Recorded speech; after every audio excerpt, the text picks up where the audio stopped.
Well, I have some good news and some bad news. First, the bad news. Let's get the bad news out of the way. The bad news is that although if you're a keen observer of sermons that are usually delivered from this pulpit, you know that typically my sermons consist of 2, maybe 3 points. And it typically takes me 30 minutes to get through just 2 or 3 points. Well, the bad news this morning is that today's sermon has 15 points to it. I'll let you do the math. The good news is, I'm just kidding, there's no good news. So 15 points. You're going to have to hang on. Here we go. Turn with me to Hebrews chapter 11 will be our text this morning. Hebrews chapter 11. And as you are turning there, as I'm trying to get my clicker to work, we'll see if that will do it. There we go. I will remind you that we have as our family theme this year, how firm a foundation.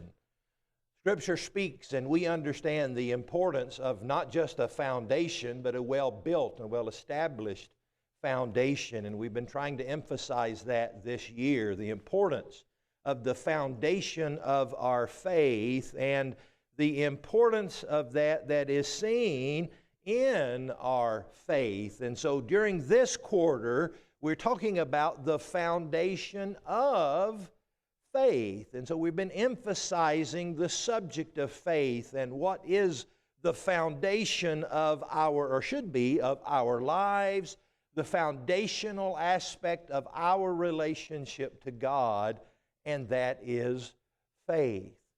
Faith cannot be overstated, the importance of that faith. And so this morning, we want to talk about what faith looks like. Hebrews chapter 11, you'll recognize instantly, is that grand treatise on faith. As the Hebrew writer goes through Old Testament person after person, persons of faith, and talks about their faith. I don't know that we could correctly say that Hebrews chapter 11 gives us really a definition of faith, but it certainly shows us what true, acceptable, godly faith will look like. I don't know that we need this emphasized to this audience, but let's emphasize it anyway. The importance of faith. If you've turned to Hebrews chapter 11, I want to ask you to back up just a little bit into Hebrews chapter 10, which is going to lead the way into chapter 11, where he says in Hebrews chapter 10, the importance of faith in verse 37, for yet a little while, quoting from the book of Habakkuk, yet a little while, and he who is coming will come and will not tarry. Now the just shall live by faith. God is coming. He's coming in judgment, and the just, or the righteous, will live by faith. The point of that statement, the just shall live by faith, is that when God comes in judgment, He's going to come to destroy and to kill, but those who have faith will live. The just shall live. Another way to translate that is that the just will survive by their faith. When God comes back, when He comes in judgment, it will be faith that causes you to survive. And so, isn't it kind of important that we understand what faith is? That we might have that faith so that we might live. And so let's talk about, from this text in Hebrews chapter 11, what faith looks like. My fonts have messed up there. It looks beautiful on my computer in the office, but let's just pretend that it looks that good here. The first thing that we see about this faith from verse 3, from the story of creation, is that faith can see the unseen. That's really at the heart of faith. Look in Hebrews 11, and in verse 3, by faith we understand that the worlds were framed by the Word of God, so that the things which are seen were not made of the things which are visible. Faith can see the unseen. In speaking of the creation, by faith we understand no one was there. Creationists were not there. Evolutionists were not there. At the beginning of this universe, nobody saw it. It requires faith to be able to see those things. That harkens back to the beginning of this chapter where he says in verse 1, faith is the substance of things hoped for and the evidence of things not seen. Things that we have not seen, things that we hope for, and Paul told us in Romans chapter 8 that hope that is seen is not really hope. And so those things that we cannot see, the evidence of those, the substance, the reality of that is our faith. And as the Hebrew writer had said back in chapter 10 and in verse 23, he who promised is faithful. For you see, to the Christian, our faith is not in the promise. Our faith is in the promisor. Our faith is in that, not that which has been stated, but in who had said it. And so we see the unseen. We accept what God has said has happened because our faith is not in the belief that God could have spoken things into existence, that something could come from nothing, not that all of this could have happened in 6 creative days, but our faith is in God, who said those things happened. What does faith look like?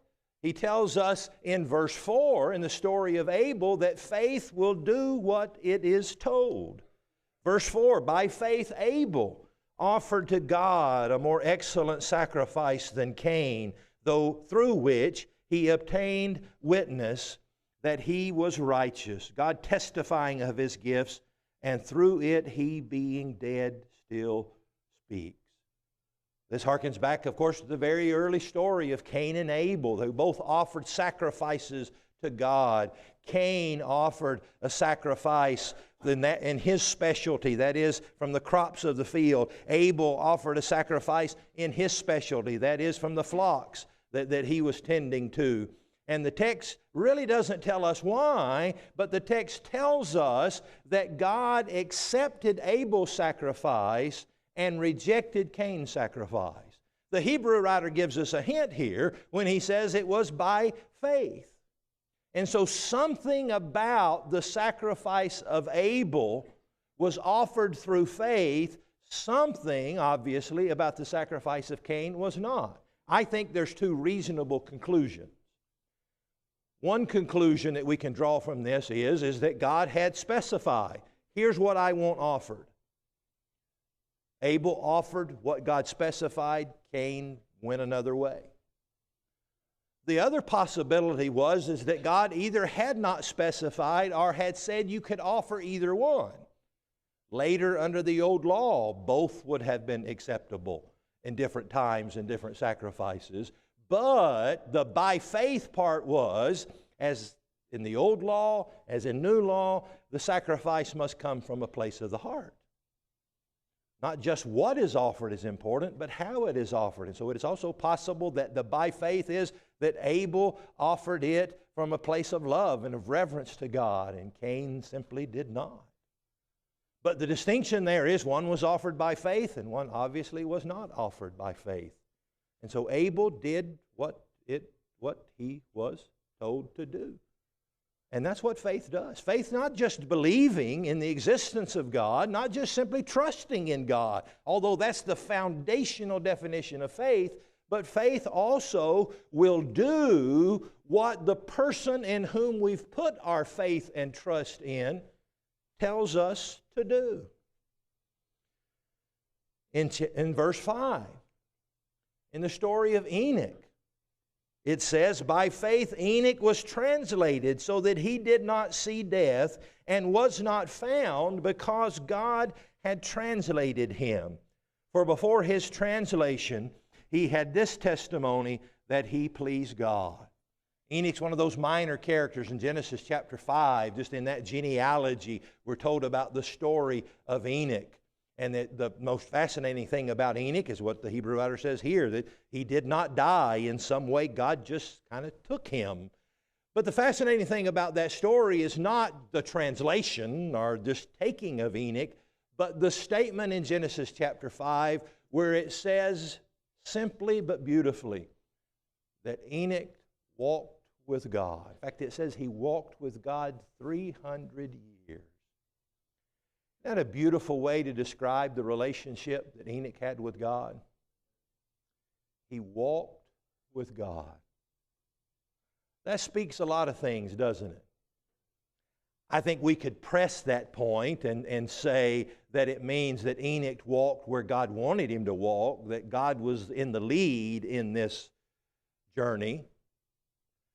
But maybe more than that, it speaks to the idea of the fellowship. Walking with someone implies the idea of fellowship, of camaraderie, that he had that relationship with God. He walked with God. Having fellowship and camaraderie with God demands some level of righteousness and obedience on our part. And certainly that bespeaks of that idea of Enoch walking with God. And that's what faith means. Faith speaks of a relationship that we'll have with the one in whom we have put our trust. We walk with Him. He is a part of our life and a part of our journey. What does faith look like? Well, the story of Noah in verse 7 tells us that faith is going to work. By faith, Noah, being divinely warned of things not yet seen, moved with godly fear, prepared an ark for the saving of his household, by which he condemned the world and became an heir of the righteousness which is according to faith.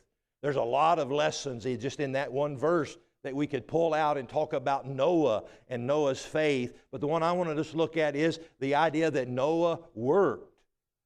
In fact, the text will tell us in other places that for 120 years he labored building that ark, and he built it according to the pattern of God. And so what does faith look like? The faith that's going to cause us to live, that's going to cause us to survive in the day of judgment, in the day of destruction. It's going to be a faith that's going to work. It's going to walk, as Enoch teaches us, but it's going to be a faith that works. It's going to cause us to do something, to do what God has commanded us to do. And to that length, we look in the very next verse in the story of Abraham, that faith does not just what it's told, faith does whatever it's told. If faith is to believe whatever it's told, then faith is to do whatever it's told. Notice in the story of Abraham, by faith Abraham obeyed when he was called to go out to a place which he would afterward receive as an inheritance, and he went out not knowing where he was going.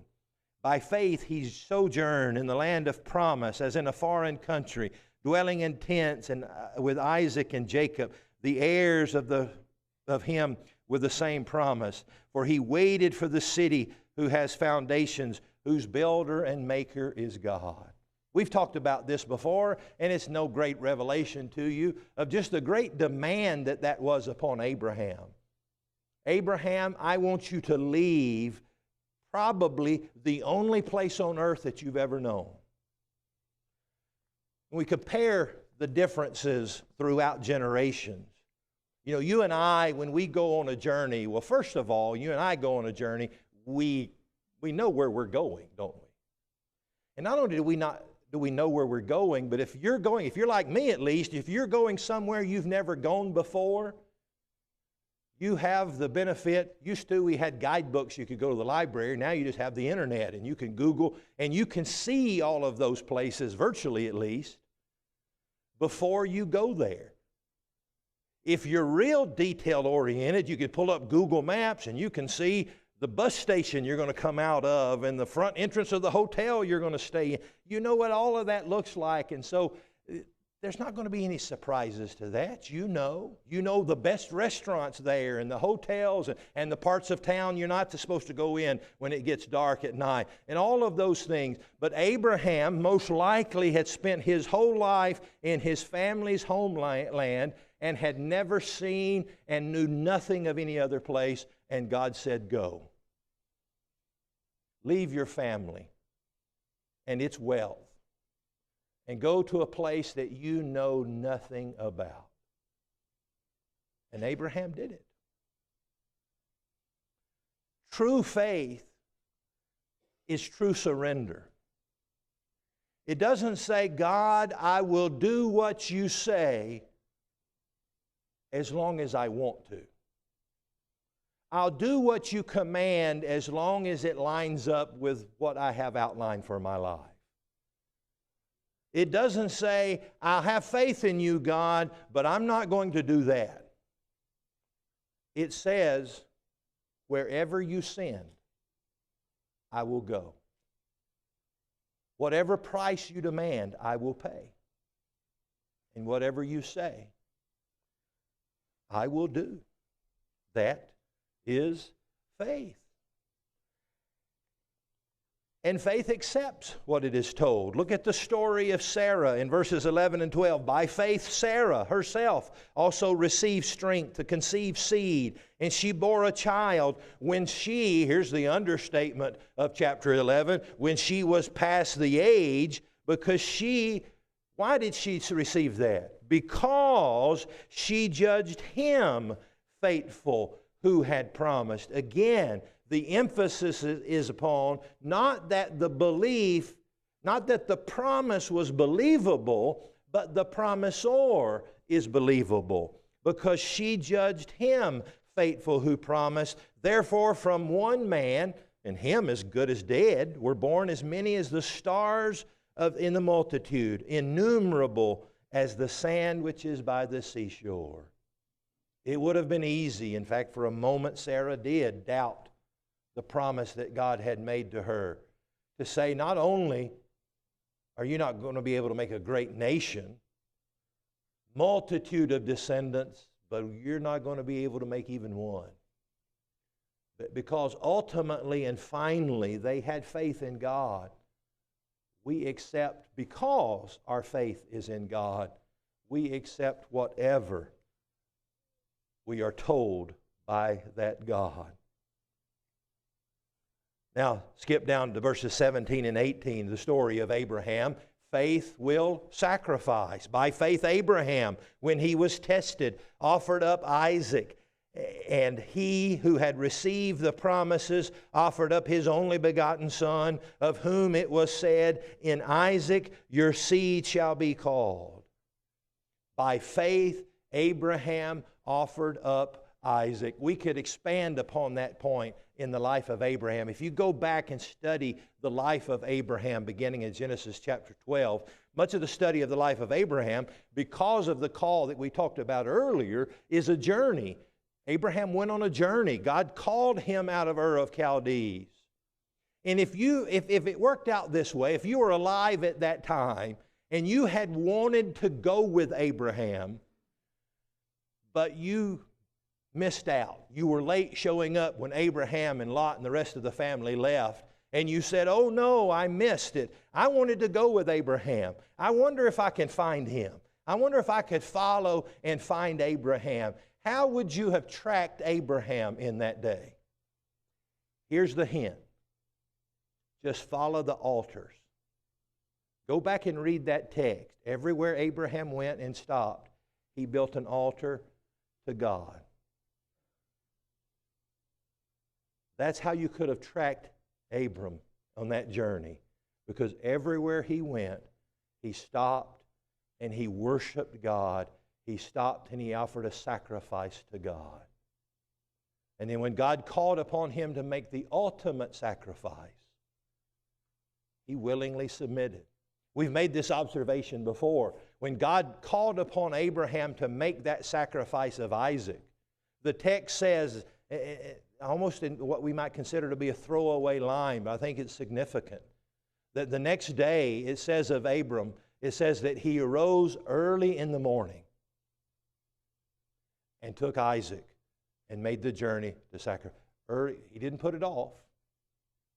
This sacrifice, this difficult sacrifice that he was going to have to make, he arose early in the morning and made the journey to offer up the ultimate sacrifice that certainly foreshadowed the sacrifice that God would make in offering His only begotten Son. If we are to be just and live by our faith, we're going to have a faith that will sacrifice, that worships God and sacrifices in our own life.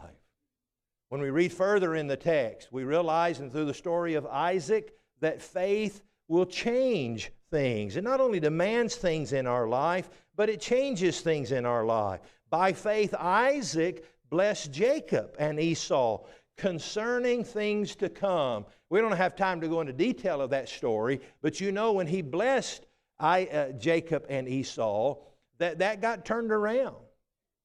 The blessing and the birthright ended up going a different way than it traditionally would have gone. And so by faith, he blessed them. By faith, these things has changed.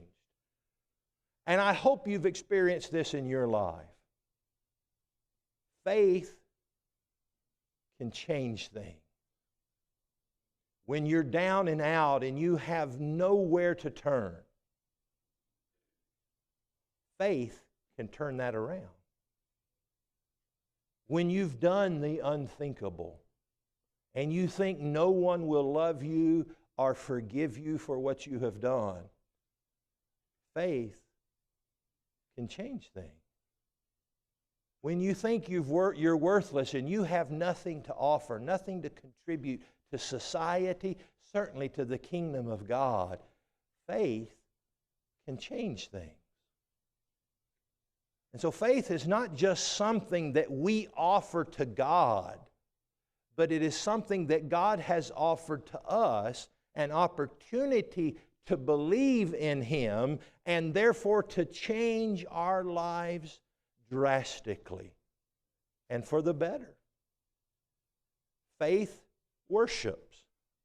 Look at the story of Jacob there in verse 21. By faith, Jacob, when he was dying, blessed each of the sons of Joseph and worshiped, leaning on the top of his staff. He blessed those descendants, and it says he worshiped. By faith, he worshiped. And certainly our faith will be demonstrated in our worship.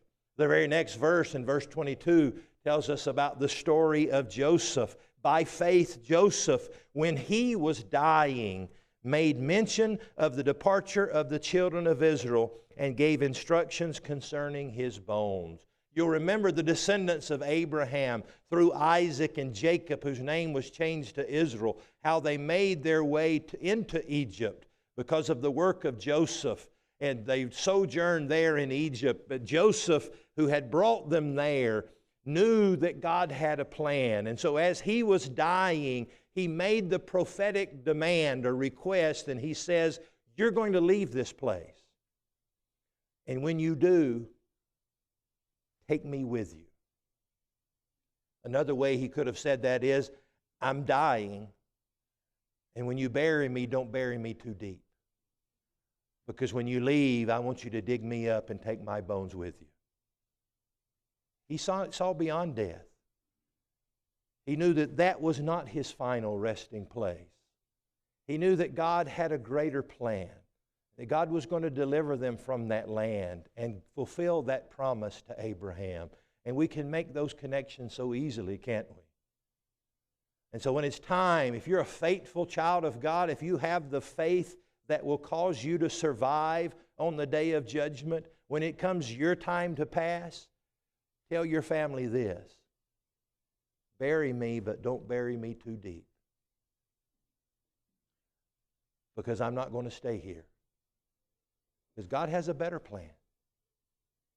And God's going to take us away from this place someday and rescue us. And that's what our faith, again, can do for us.